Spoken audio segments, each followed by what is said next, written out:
Okay, a lot of guys have the question, how should I hold my hand when I throw a left hook? Should I hold my hand with my palm facing towards me or with my palm facing down? The the short answer to that question is not with your palm facing towards you. So if you've been training with me for a while, and if you've done my 30-day course on increasing power and explosiveness, we went over during the punching portion of it a little bit about how a lot of times power is lost just by how you're holding your fist. So there are two basic ways you're going to lose power with your fist. Number one, by not having your fist tight enough so that when you hit your target, your fist compresses and it creates a shock absorber, taking some of the force away that should have been going into your opponent. The second way is if your wrist moves. If your wrist moves, and again, that's another point of shock absorption that can be taking away power that should be going into your opponent.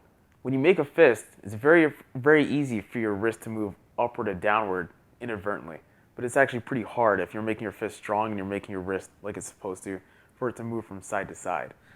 Now, when you throw your left hook, because sometimes your opponent's going to be closer, sometimes they're going to be further away, if your wrist is going to move anywhere, most of the time it's going to want to move this way. And if your fist is facing you, then it's easy for that to happen. So if you turn the heart of your fist down, then it's going to be a lot harder for your wrist to move in this direction. Your wrist will stay more solid when it hits, and more of the force will go into your opponent. And that's how you're going to make sure you're not going to be losing unnecessary power.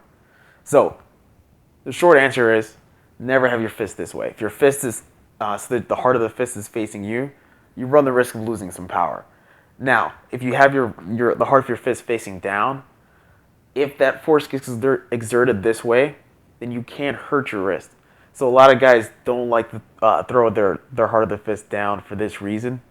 The way you can split the difference between those two techniques is I turn my fist at a 45-degree angle. And this way it's going to be a little bit harder for my wrist to move in this direction, but at the same time, I'm not going to be putting myself at as much risk for injury when I throw that hook. So two ways you can throw it. I can throw it with the heart of my fist down, or I can throw it with the heart of my fist at a 45-degree angle, but never this way.